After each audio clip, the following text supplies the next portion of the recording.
Well, I'll tell you what, guys, after spending 2 nights and 3 days gone, visiting Jeff at Bobblehead Homestead, helping with the tiny house that Love built, it is good to be home, but it's amazing how much can change when you are gone. We've had a number of things happen while I was gone and right after my return that are kind of crazy, kind of interesting, just kind of part of the struggle here. But some things really aren't as bad as they could be. Now, number one, I'm going to show happened just after I returned, but this tree above me overlooks a lot of my garden. That's fine. I can have shade for part of the day. I've got plants that don't need 100% full sun all day. But it's kind of a weak tree, and there's actually a couple of larger limbs that have broken off in a storm the other year, and they're still hanging out up there. There's 2 that I still got to get down. But to get them down and also to kind of strengthen the tree, I wanted to remove a bunch of the lower branches. So I've been in the process of doing that, and there was one I was really struggling with. Well, I don't have to worry about that anymore because it just came crashing down in some big winds. So that guy there, son, would you run and grab the end of that branch so we can see how big that is? But it was up there, and you can see there's a dead one across here, and there's also a dead one upside down over here hanging on by vines. But here's this compared to Monster Truck, and it just came crashing down, and I'm going to use this as an illustration. Yeah, he can lift it because he's really strong and works hard all the time, but I'll lift it again so I can see that fence move. As you can see, it landed right on one of our cattle panels. So cattle panels are like $20 investments. They've got this nice big wire they're made out of. They're 16 feet long, 48 inches tall, I believe. And this one is just, bam, smashed under the weight of this big tree. I will be able to straighten it out a bit, but it'll never be as good as it could be. And part of what I want to share with you guys about this is there's a reason that I went with cattle panels for our fence on the perimeter fence here. One of the reasons is just we have wool sheep. So wool sheep, if you've got something like barbed wire, can get their wool tangled up in the barbed wire, and then they can be, stranded there away from food and water and potentially even die if you're not checking them enough. But the other reason is this. I mean, imagine if this was the perimeter fence and not an interior fence. And imagine if this tree fell across it. There's trees all over the property. We get high winds, things happen. We easily could have a tree at some point fall on the perimeter fence. Now imagine if I've got the whole thing just strung with barbed wire. I would have to restring the entire fence, or at least a large portion of it, to fix that. If something like this happens though, all I need to do is replace one 16-foot section. So kind of part of trying to think and live wisely ahead of time, so if we run into problems. Another thing that happened has to do with my seedlings. So this is what's left of my seedlings at the moment. I had about twice as many when I returned home immediately, but the problem was we were getting so much water that all my little trays were just completely flooded before we left. So before I left, I dumped them all out and I just removed the trays from the bottom so they wouldn't drown. And I had them sitting on like this guy with no tray underneath it. And then it was dry the whole time I was gone. So some of the plants with that little bit of soil and no water there, and the heat and the sun that we had, they dried up rather much. And even ashwagandha here, some of them came back. I think some of them didn't because they just got that dry. So I've got to get these in the soil. There's a number of goji berries and figs, elderberries, peppers, tomatoes, a variety of things still. But that was kind of one of the difficult parts, is the whole time I'm here, these things are drowning. So I'm like, okay, I'll make them not drowned. And then the whole time I left, they were like drowning. So I come home and they're like bone dry, and I'm like, no. And of course, Mama Pepper has enough to deal with and check out and work on. I don't expect her to take care of everything while I'm gone. And right now, planting is kind of more my deal, raising the garden and stuff like that. So just happy to get back in time anyway to keep some things going, to do some good, have them still be alive. And like the best place for plants is always going to be the soil. So the sooner you can get them planted, the better. And then now comes the point too where I want to warn you guys before this, because there's going to be 2 snakes that we show. So if you don't like snakes, now's a good time to tune out. But one of these snakes was found while I was gone. And this here is red pepper. And red pepper has, yeah, I didn't measure it yet. It's at least 5 feet, maybe more like 6 feet. And it is a black rat snake. So she caught that while I was gone. And we live kind of wildery, right, children? Yeah.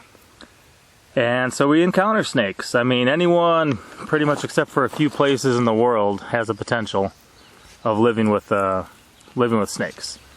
So one thing that we like to do is to make sure our children are educated with identification.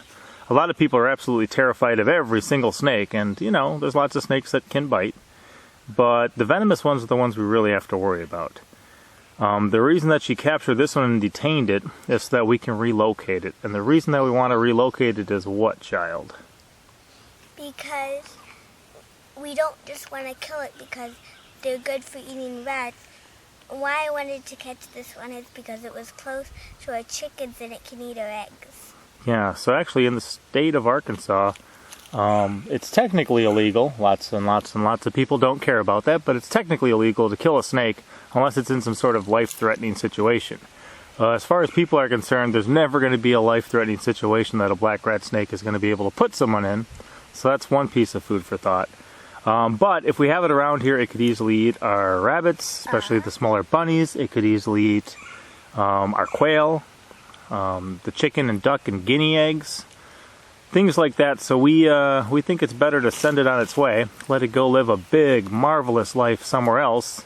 Because it's a beautiful snake, it has a purpose. They do keep the rodents in check, and then also these guys can climb trees, and they do eat birds and birds' eggs and stuff too, which may not be as beneficial. But if you think about some of the invasive species like starlings or stuff, if they're keeping those in better check, that would be helpful.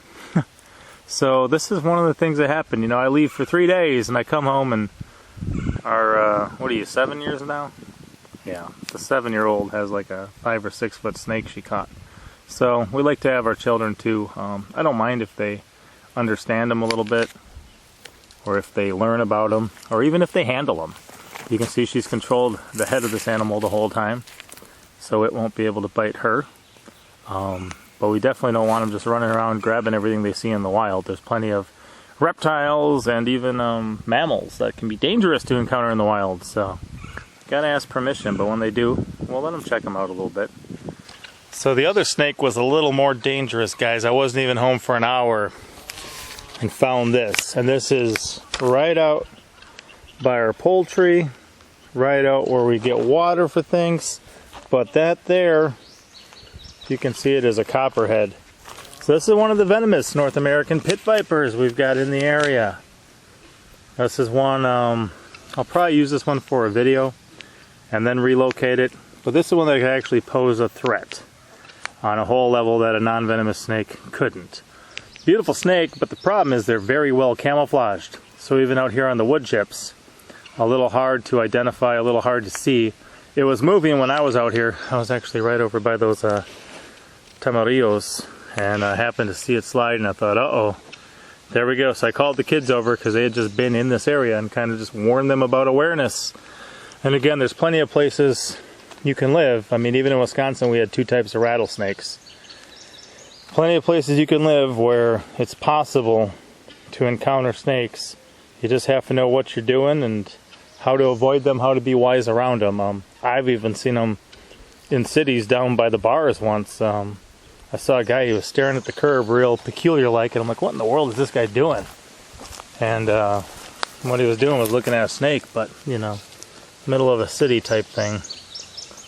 So gotta be aware. I was happy to come home and find this guy because then I was able to capture it and we can relocate it. And for me, seriously, I just use dollar tongs and then I can pick them up without them biting me. Hold on, fast one. And it's just a little grip. You don't need it that firm. But if $1 can cause some real heartache, I would much rather be prepared. Keep one of these outside the house at all times. Keep one of them in the car. That type of stuff. So we'll be taking him for a ride. I just might shoot another video quick. So part of what I wanted to do upon my return too was just a short garden tour. If If you see behind me, you know, some of the apricot trees I planted when they were much smaller already, almost as tall as me. Here's some other stuff coming in. Okay, the catnip is about waist high. The yarrow is about waist high. The mugwort is about chest high. We got some other things filling in some blanks. The figs in the back row are coming up. Strawberries and currants are starting to go pretty good. Muscadine and grape right there doing amazing. Got my snake gourds in. Got a video coming about my snake gourds. This is where the snake gourds grew last year. We're going to be running red noodle beans over this trellis this year. Be pretty cool. Got some sweet potatoes and sunflowers. So Sapper Gardener sweet potatoes. Wholesome Roots sunflowers. A little bit of lettuce down here. Boston Mountain Homestead sent us some asparagus that we planted in with the young asparagus we planted. And then I was just checking out a video from the Wright Farms, and they just planted hops. They have a number of reasons for doing that. Monster truck, run over here quick. This is where we decided to grow our hops, and I've actually got a chain running between two of these trees here. Pretty big. Would you just go peek through in the middle of that hop so I can get a size? Yeah, run up the back and kind of stick your head in the middle. This is where we're growing ours. As you can see, there's my boy. See him in the center stage. Wave. Yeah, there he is. So we're running away up there. They're sun lovers. It does kind of come up in the shade, but these guys are already starting to put the cones on. So we've got hops cones up here, guys. So I told the Wright Farms I would show them my hops in this video anyway too. So I've got some Chinooks, some Cascade, some Sterling. There might be a couple other kinds as well that I've got growing here. And you can eat hops, so we tried some of that this year. Pretty cool. The dinosaur kale we got in a little late this year, but it's going. There's my kale and onion bed. Getting so much food out of there right now. Yeah, those guys are actually volunteer potatoes that came up. Ghost peppers doing their thing, establishing their roots, coming on up. Here's where I've got my Korean goji berries with some wando peas growing up high. We should get a good harvest of those this year. And some little lettuce planted there. The hugel mound is popping. We've been slipping some daikon radishes out and enjoying them lately, just because there's so many of them packed in there. But then we've got mustard greens on the side. We've got some chard on the side over here, so we're trying to kind of thin it, give everyone a chance to grow. The potatoes we're doing back there. Horseradish. Go stand next to the horseradish once. Oh, look at that, kids. Is that a big, yeah, look at the nightcrawler. Right there on the surface. Grab that once. Look at the size of that nightcrawler. Just crawling around in the middle of the day. Let me see that. I saw one today. Oh, that thing is fat. So we dropped some of these off at Jeff's at Bobblehead Homestead, so we could do some fishing online. The fishing there is amazing. I caught 6 fish on one cast. Right, boy? 6 fish on one cast because I caught somebody's stringer. Oh, just decided to plant in some prickly pears, which was pretty cool. The Asta berries are growing pretty good. Aronia is growing really well. Got a number of things going. I love seeing stuff like this too. This is some of the buckwheat that we're growing this year, but look at this. This is going to open up. This is from some big old walking onions we got. I can't wait. Good seed for that.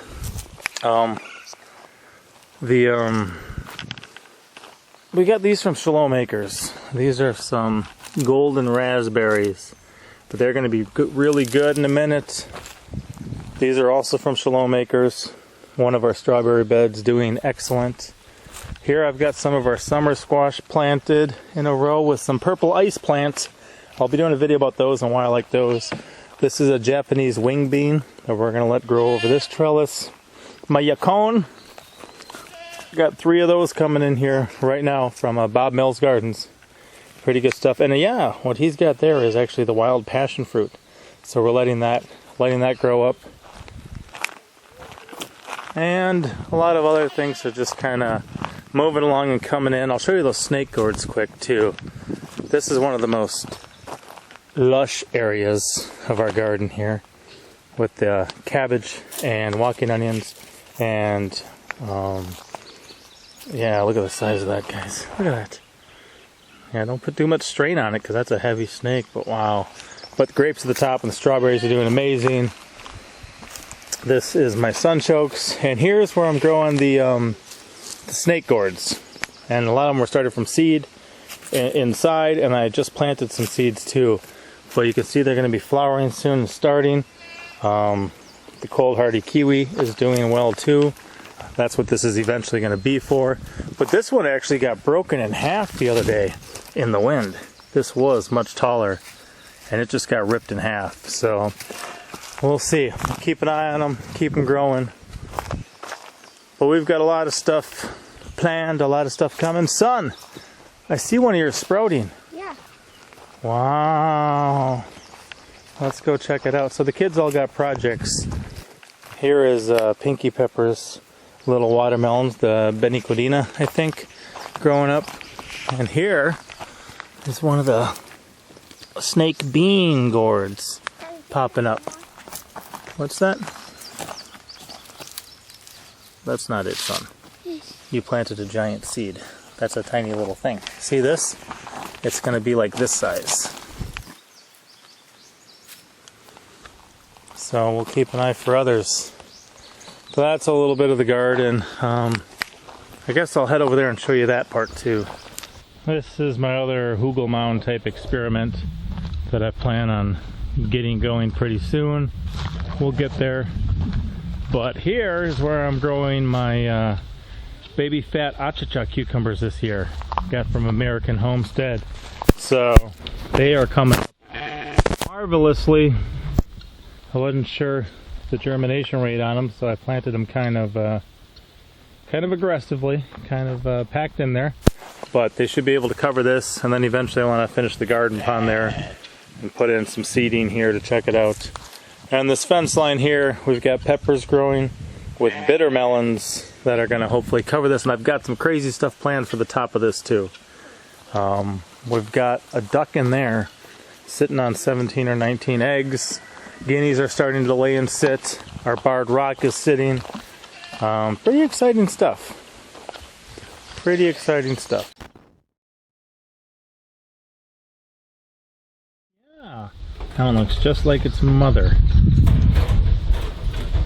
So this is our last batch of them. Oh, super cute. Getting bigger every day. There's a number of brown ones. And then there's some other colors too. What color are you? Yeah, the white one. Yeah, hey. Oh yeah. And then what else do we got? Another brown one. Another brown one. Come on. Another brown one. Where's the black one? Is this you? Oi. Another brown one. This is not, there's not this many. There we go. And then there's the black one too. So some good variety. Little white ones. Little brown ones look like their mom. Little black one. They're doing well and reproducing and providing us plenty of rabbit manure using our soil. And then these guys are going to get separated from their mom. It's big enough now. Maybe sending those to some other good homes. We mostly like these guys for pets and rabbit manure right now, so the manure runs down the bottom into 5-gallon buckets, and then I use it in the garden. So a good one to breed, and definitely don't have trouble selling them when they're ready either. So. And the strawberries were ready to be harvested once again, even though Mama was harvesting them while I was gone. So getting quite a few of these this year. Very pleased about that, considering they're only 1-year-old beds. So this was really cool too. After I got home, I found actually the biggest skink I've ever seen here. Whoa, youch, come here buddy. Out in the garden. Everyone was rather impressed with the size of this. There's definitely skinks in the world that get a lot bigger, but to find this one on our own property, this is really quite a big skink for this area. So we're gonna let it go back in the garden. I just wanted to show it off first. And it looks like a long time ago it lost part of its tail, so its tail's shorter than it could be, but absolutely beautiful creature. And really happy to first of all see it. Second of all, to have it in the garden and on the property so it can be taking care of some of the bug pests out there, but then also just to be able to catch it, check it out on a whole different little level. So that was pretty cool. But we'll talk to you guys later. It's good to be home. Like I said, some stuff definitely happened when I was gone, and that was one of the longest breaks I've really taken from my family. I know I brought a couple of little peppers with, and and I'm going to sort through some of the footage from out by Jeff's too. It was a wonderful, wonderful trip for so many reasons. I felt really we worked hard, but I felt really refreshed and peaceful and encouraged by the people I ran into. Being able just to hang out at the campground at night and do some fishing and enjoy just, fellowshipping with some other people too was really good. So blessed by the whole experience. I'll try to sort through the footage and get something uploaded from my trip out to Jeff's too. And until next time, Papa out.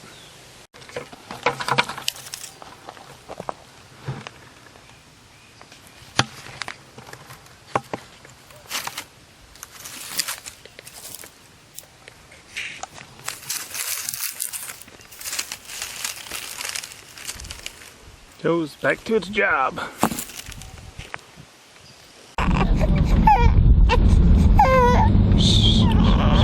So here's what Buddy Pepper does for his little sister Bell Pepper. He hangs onto her hand to try to comfort her. Aren't you comforted, Bell? Comforted?